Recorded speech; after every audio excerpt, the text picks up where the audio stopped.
bocah kok ayune kaya ngene. Aku mbiyen yo tau ayu lho. Upama minggire ya barang rumah, Mbak. Nggih, ngaduh. Nuwun sewu, beliaunya adalah pulang kandang. Kok pulang kandang, Pak? Apa ora ngerti ceritane? Ben ngerti ceritane, Kyai Jombor kabeh pamirsa sedaya.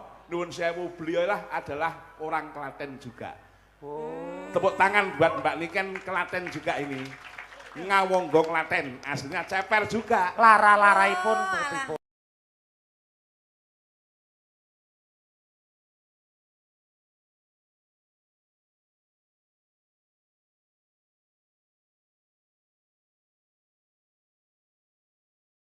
Ngaramani Pak menika Pak. Wah, luar biasa. Nggih, napa dulur-dulur niku wau pun WA kula ta saderenge kula teng mriki. Nggih. Tampil teng mriki kan sedaya dulur-dulur kan mboten mampir.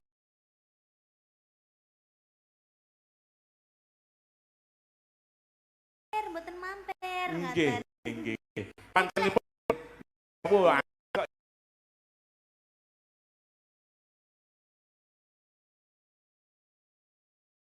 kalau di satu kecamatan nih Mbak. Dan Ngawonggo pun juga satu kecamatan. Nggih.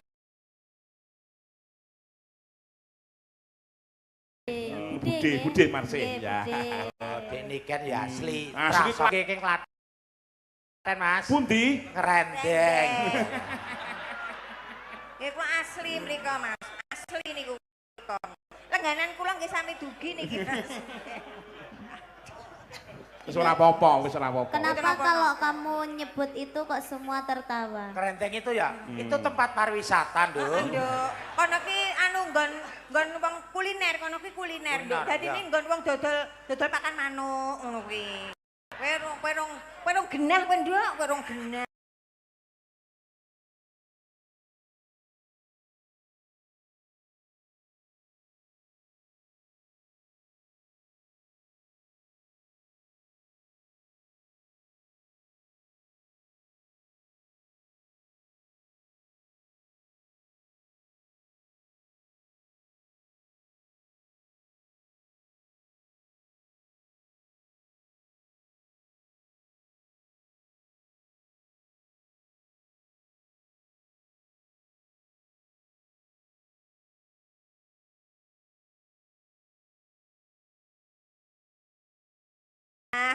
Tapi Bude Suyani memang bener asli situ.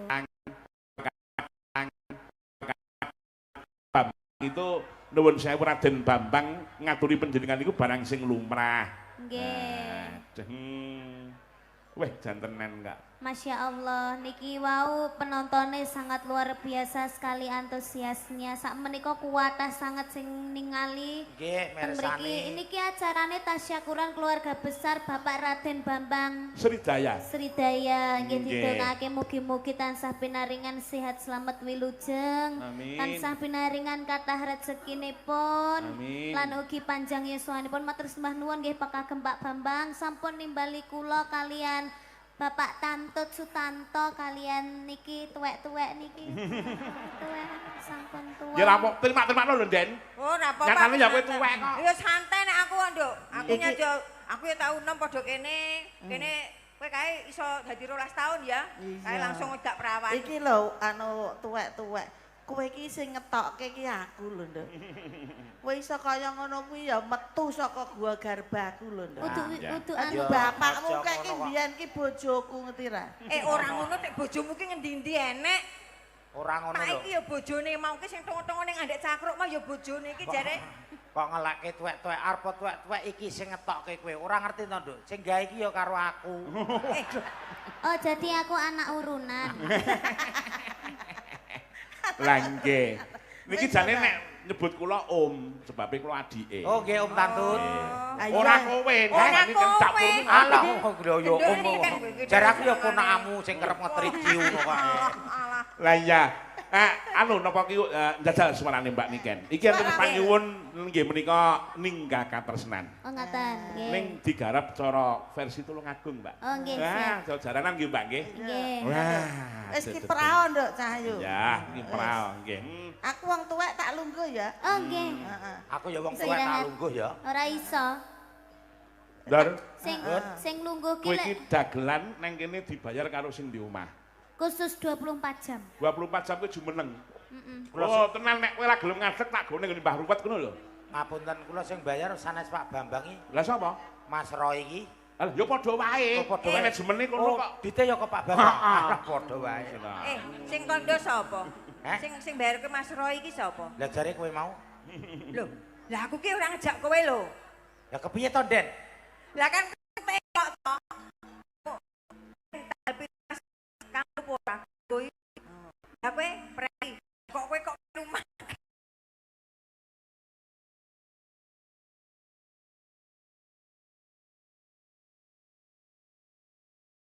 Nyapa? Bacot Nyuwun sewu Om Tato, nyuwun sewu. Sayang. Lepas dengan wau kali kula niki jenengan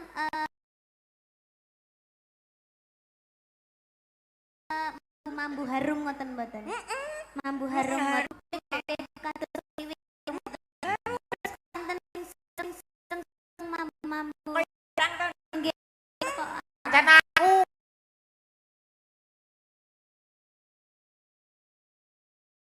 Aku nyanyi Batak. ya Om. Bang, kamu batang kamu sendiri. Ora sampe ngarane wong rumangsa kok.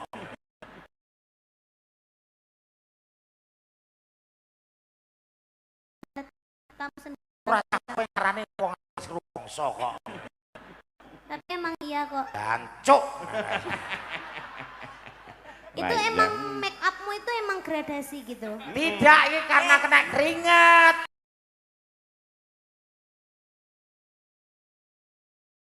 Ora gradasi, Dok. Oh, memang Tengen angin rasa mlebu. Pangapunten Ya. Pak Bambang, kipas angin ini kirang cerak Pak Bambang. Waduh. Kene iki ora apa-apa kok kowe obo karo sing di Nah, omah. Rekae kamu pakai tone up ya ini. Ini loh, kamu pakai tone up ya, ketok kelabu banget loh. Kayak ada 3 tone gitu loh. Yang sini Iya. putih ya toh, yang sini coklat kehitaman, Ya. yang sini kelabu. Iya. lah Ada kan 3 ana ton. sikile, Dok. Kenapa? Coklatnya ada 2, Dek. Apa? Di dalam juga coklat. Yang mana? Kok tak foto. Iya. Lho, sikile we beda. Iya. Iki bocah kuat tenan lho, sikile we paku tok ngetno. Pak kok lambemu koreng ngono kok Pak tok. Ayo diaturke. Anu Mbak dibabani sik. Monggo. Dibabani. Monggo. Terserah. Penting pelok. Nah, neno kenging. Nah. Monggo. Asmarandono nggih. Aja turu sore kaki. Nggih. Aja turun sari kaki.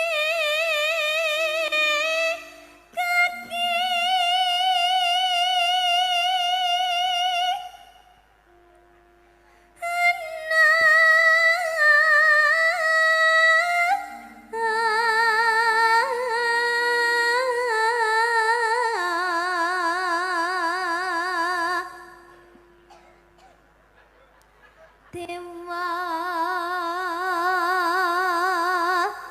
ngangklang jagat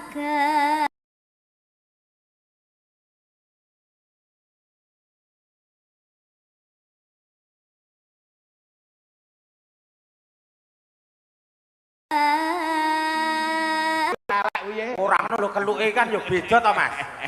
Lah iya, wah, piye? Lah, Hebat. swara Klaten iki ngene iki. Tenan Kowe aku. coba nyangking bokong, apa bokor. Ayo kowe.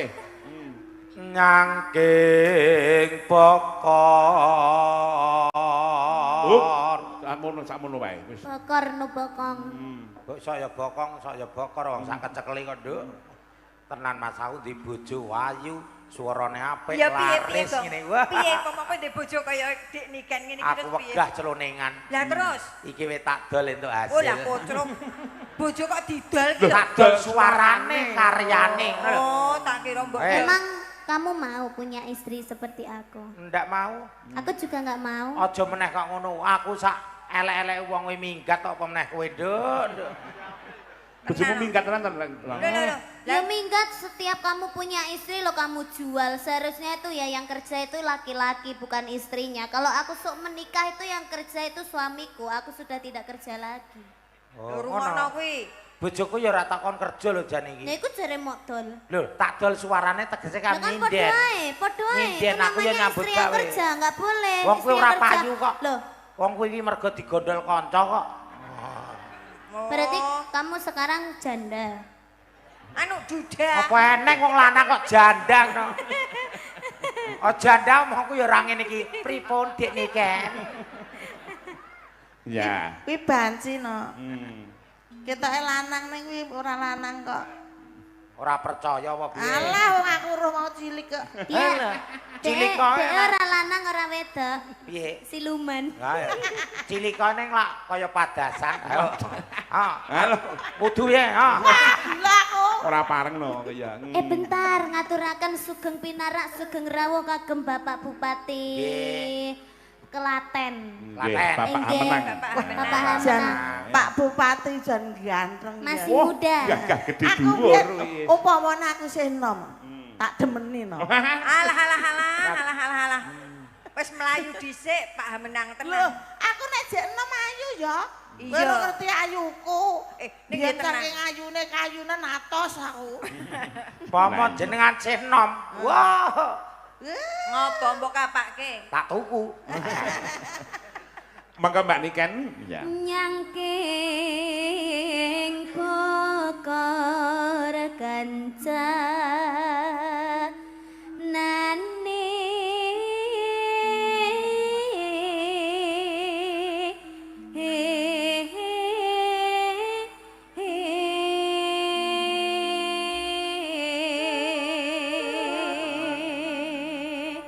Ya.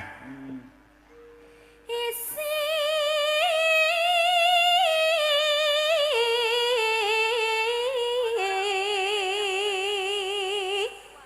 nedo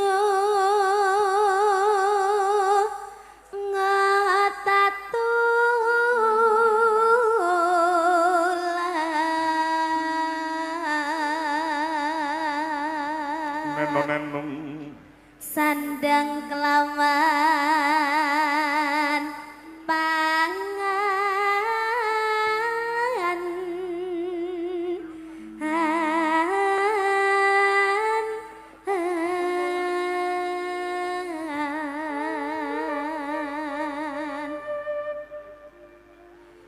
yaiku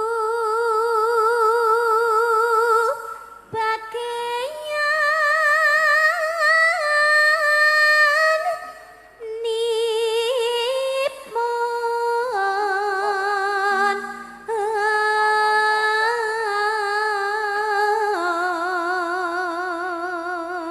Nyuwun pangapura lawan para pamirsa sing mirsani lumantar YouTube streaming karena saking akeh piyayi sing gunake HP dan sebagainya. sinyale. Sinyale rada ning gangguan sithik. Nggih, radi lemot.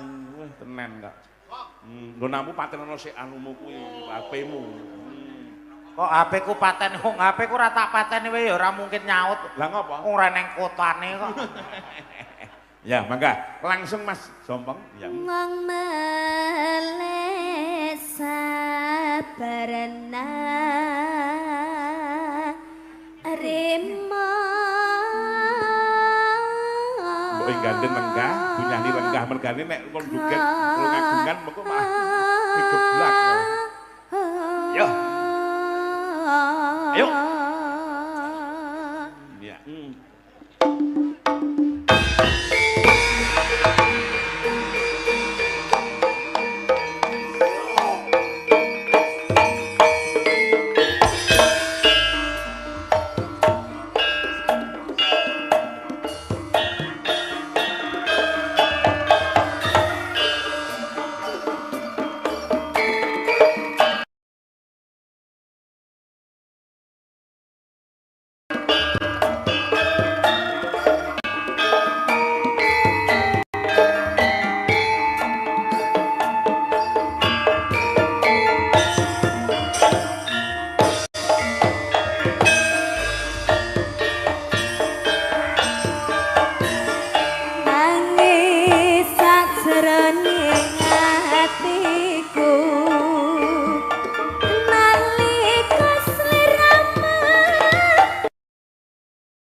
Terima kasih. Tepuk tangan buat Mbak Niken Salasih. Ya, Mbak Niken.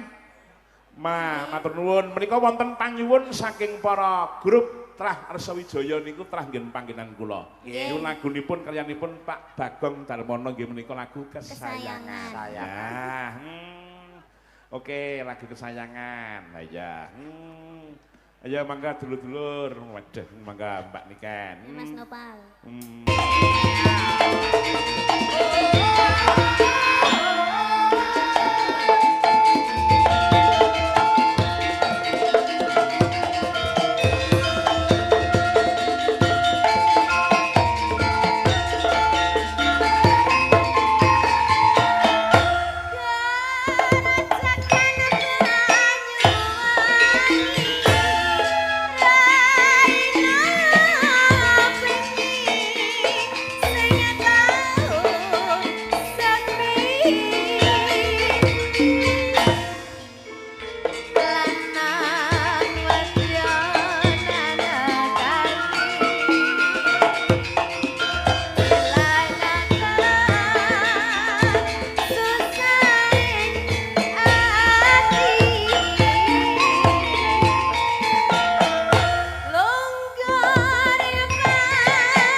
Gong mbok ing gandeng luput nyuwun pangapura setengah telu metu kelakon ya. Ayo, Bro.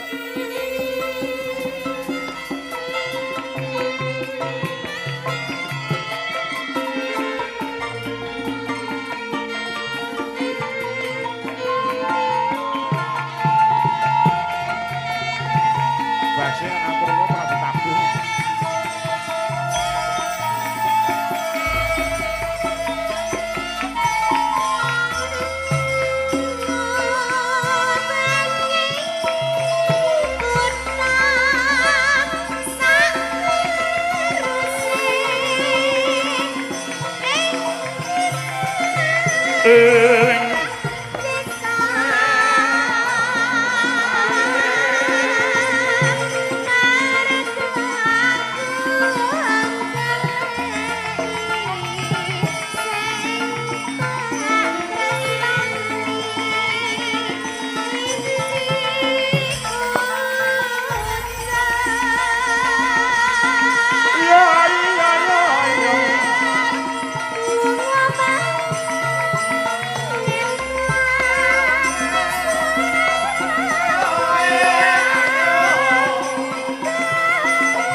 Sugeng rawuh panjenenganipun beliau Bapak Bupati Klaten Kang Mas ingkang kepareng rawuh wonten ing dalu menika. Oh iya Mas menang ya Mak. Mas tenan kok.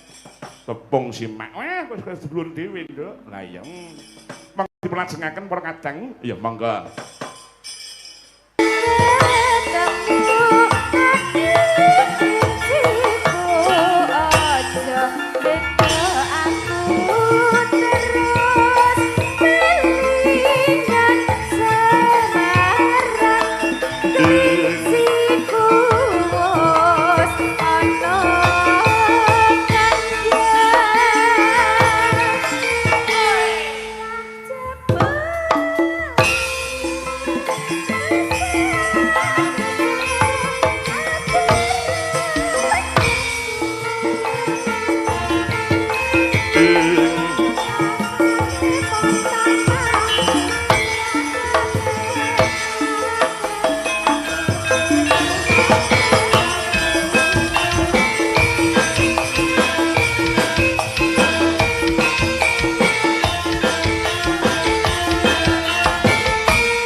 Mas Purdinamo lek Sogol panjenengane Mas Taufik Hidayah Sabto Ariyanto panyuwun gubuk asmara. Satunggah monggo dipun parengaken. Monggo. Nggih. Menika ki wonten pamundutan Mas Tantut. Menapa? Niku Pangkur Jenggleng ning mung sithik. Oh ngaten. Pangkur Jenggleng pamundutan Slendro. Oh nggih. Oh jijing. Ya, mangga mboten napa-napa. Waduh mumpung sami dahar. Menyura nggih, Pak. Oh menyura Pak De.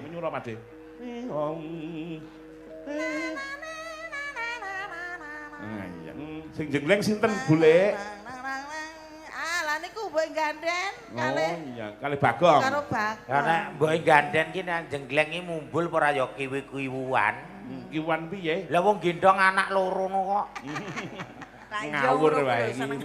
Lah iya, awas monggo. Nah, menika pun buka celuk rumiyin nggih. Nggih. Rujak-rujakan sikit. Monggo.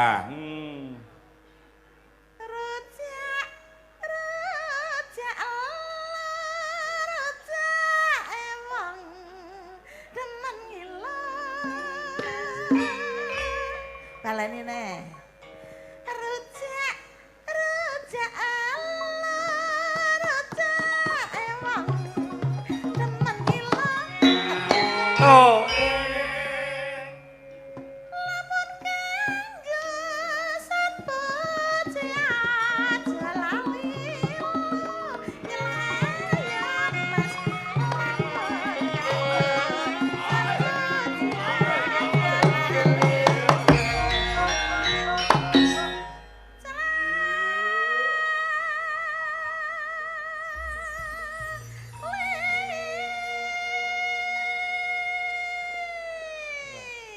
kok suarane sih utuh.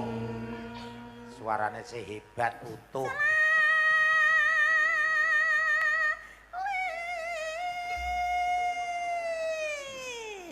Ya. Nung, aku seneng aku agar nunge pas ku ya. Iya, nyata angger pas ki penak kok nunggu. Iya, mangga. Monggo sing ngenung ki wis tuwek lho. Wah, sepuh pripun nembe 17 tahun kok sepuh. Jenengan ki sing mirsani ya geseh. Jeneng kae ki lho, jek ngono kae ki jek kemlamut. Ngono kae ki jek tegane kemlamut. Pemane bocah ngono iki wis nyeneng-nyeneng kene ngono. Kemedan. Nedelah. Ya. Aduh kakang.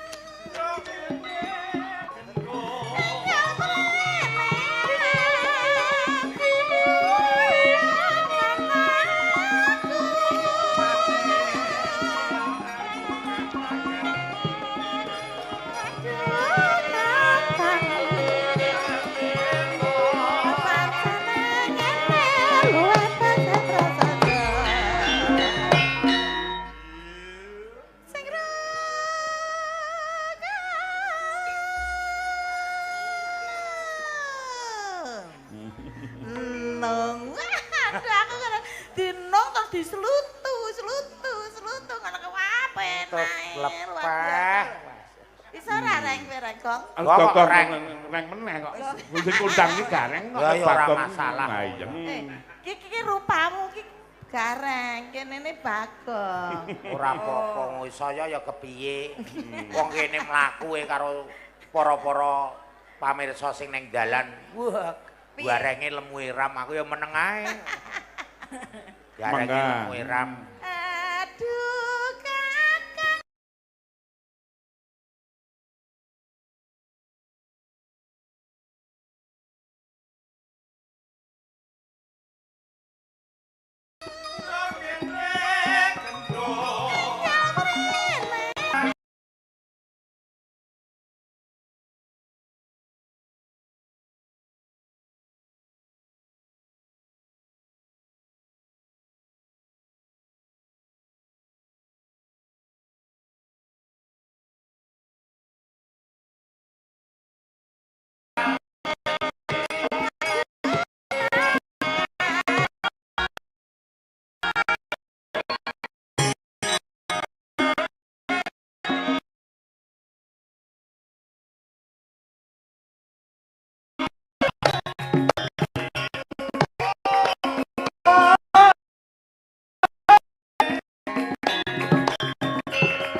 Tan kantun kula kintunaken dhumateng Bapak-bapak Lurah Kecamatan Ceper sampun kepareng rawuh tuwin dipun pantau dening Ibu Hajah Sri Wigati kalian Bapak Ketua Gudaka Bapak Sri Nugroho. Oh iya, ki Om Joko Karangwetan ya pareng rawuh. Matur nuwun sangat. Gudaka. Ya. Monggo.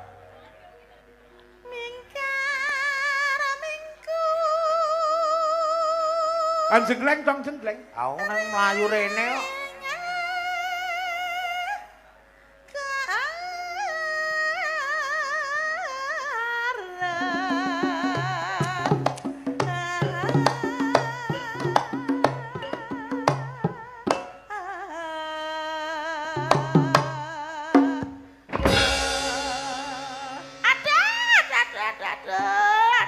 Piye? Mbok ya alon-alon kogong ning jengleng iki. Lah sikil kok mbok idak. Lagi iki lho aku tumon. Piye Sing kepidak sikile kok sing sambat ora kono. Lah sing sambat ngendi? Aduh kepidak sikile. Lah kok dhuwure? Nah iya. Mangga. Neno wis tuwek kok ya mbok jenggleng ate banter mentoreng reng. Mbok ya alon-alon ngono lho. Gong rene ya. Piye? Anu teleponan gareng dang. Gareng ya ora iso kok. Iki dhek iki ning endi ngono. Kok iki ya aneh-aneh. Lah apa mau gareng iso apa ya aku teko kene. Lah ya kuwi. Mulane kuwi. Mula tarumpamu. Kuwi iki corekmu kleru ya. Kleru piye? Cangkeme ya wis sombong ngono kok. Kok kegedean sithik dikira togok. Iya. Kene ya Gong alon-alon aku ki wis tuwek. Ya, wis tuwek kok ya mangkat. Lah apa ndek beras wong aku ya ora tambokke beras. Apa kene entuk beras? Jarene iki sing penting mangkat. Ya tuwek ya ben mangkat. Ayo, mangkat rapopo, ayo. Tuwek ya men. Teng urip. Masa aku kok ling sia-sia. Pelawak pisan kok. Saya. Wong eling ana mbiyen arep seneng karo mbahku kae. Apa wong kaya aku seneng bulikmu kok. Seneng bulikku apa? Wong nyatane ku ya karo aku bareng. Saya wong jare kanca ki persahabatan. Persahabatan kok kabeh. Mbok pangan ora celuthak we. Lah marane ya kuwi kok. Dasar peluwak. Pelawak. Nah iya. Ayo. Mangga. Akaran-akaranan marati.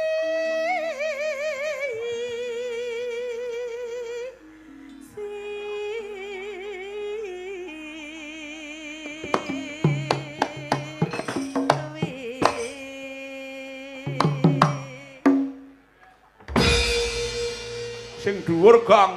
Hah? Kok mumbule ora bareng iki piye? Kowe iki nang kene wis disayi bareng nek nyambut gawemu ora pati. Akaran-akaranan marti.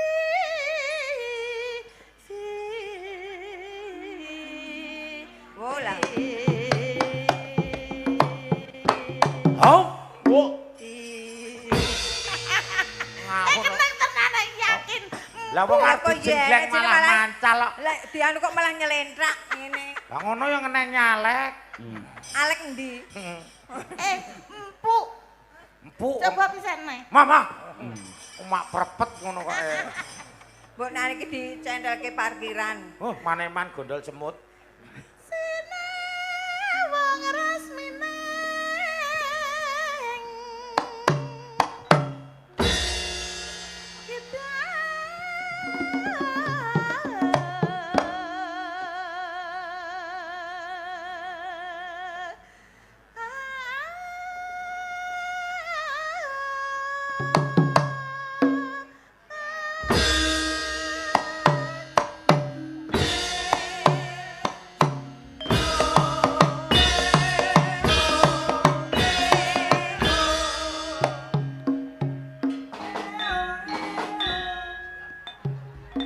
Wola dhisik ya ketoke dhisik ya anu. Wis kowe iki tek ya Alah ngomah ya reneng kok. Pupung nang kene eneng. Oh, wong Ya, edan wis iki. dak kono, Omah dak ya kono. reneng ngene iki. Iya wong ya. Aku ki mbayangke ben bengi awar sinden teko omah lae reneng. Salah yo. Anu to. Lastrike sida minggat to. Ora minggat kae digawa kanca. Ya padha wae ta. Gene arane tuwek. Ngono ya kurang-kurang ngono kok. Ketok iki Mikira sinden tak ngayahi ki sik. iya. Mbak Yusu Nyai goyangane ya Demes Serami mbiyen Kandhane penyanyi anu ketok penyanyi cembengan ketok ya. Penyanyi berkah ria kuwi. Berkarya. Mangga. Sidupa. Sino.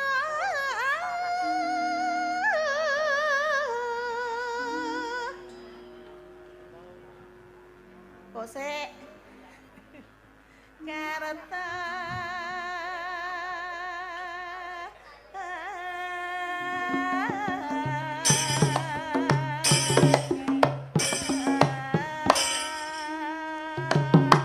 Yo.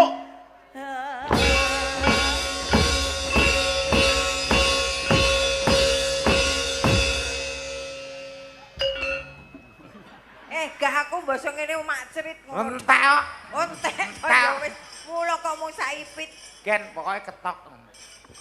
Nanang. Weh, menyura. Kuwi mau Bu kok. ya sih weh tenan kak. Kanjen. Iki sing ora mirsani langsung ngrungoki saka dalan kono Mas. Bayu Mas Tantut kae suarane sindene apike kok. Wah, iki mesti piyayi iki jek menom. Wayu. Wayu. Slemoh. Bareng teko kene. Baik. Ya jangan ngono kak ya. Nggih, sehat-sehat nggih, Budhe. Monggo weh tenan kak. Ya.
Oke, terima kasih. Matur nuwun sanget. Ampun diayak-ayake muli. Rane mlinjo sampun urung ya? Tak telu dalang. Urung. Urung ta? Menikene rung ngadeg kok. Oh, ngono. Wis arek tuk-tuk. Nggih, menika pamundutan pangkir jenglung. Pangkur jenggleng.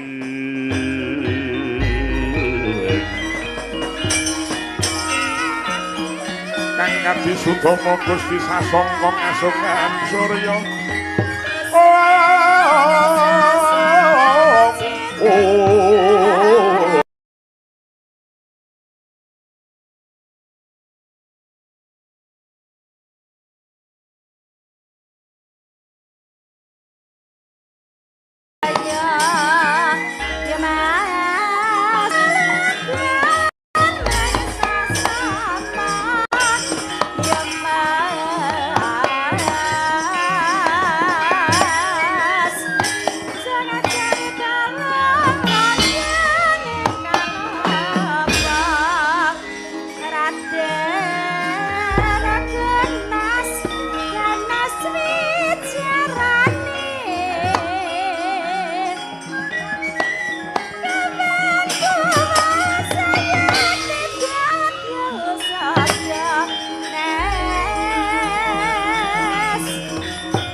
Sikara bala kang tumingal perang sampo samya ngadali lir tadet wilating gondo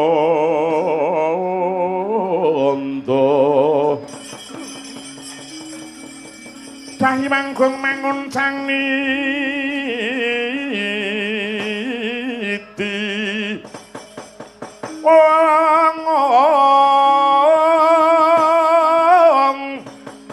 benjang sangat cimicil ladinya ngedali wuwus terus to Surawilaga kaya buta singa warga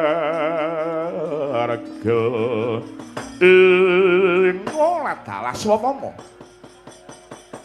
kowe menungsa kang ora tepung ing tata krama dene manuh wani ngegandang nalindring nganggo dina iki wong nganggo kepara kowe kang ora weruh marang tata krama kowe manuh wani ngudal-udat marang panjenengane wong atuwaku kowe wis genah jarak gawe pirange wong tuaku aku anak lanang sing ora trima yen pancen kowe arep mamerake marang kasekten lan keluwihanmu Aja mung wong pikun sing mbok sumbari, ayo. Aku ora bakal sulap nyarang Ratu Ngawangga dina iki. Wah, dalah, swatama. Jebul gobokmu sing ora krungu.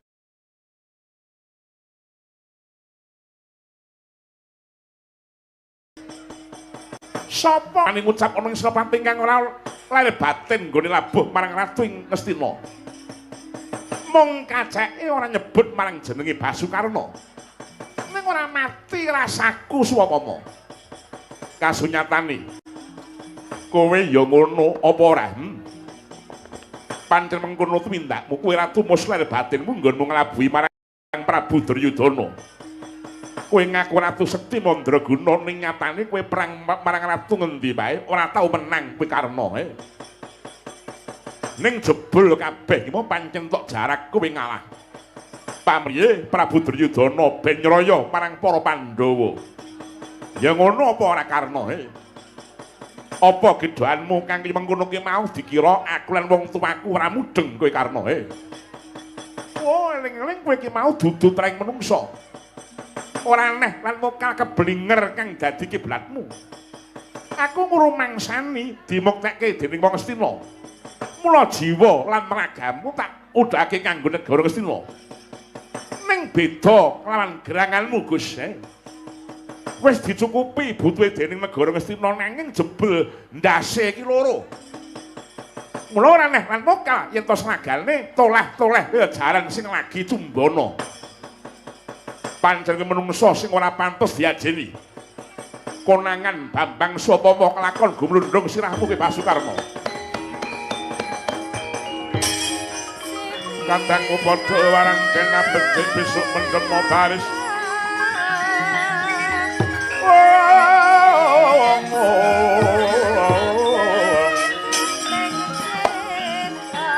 Baris kang prayitna nyawa saranta wong ning Darawati.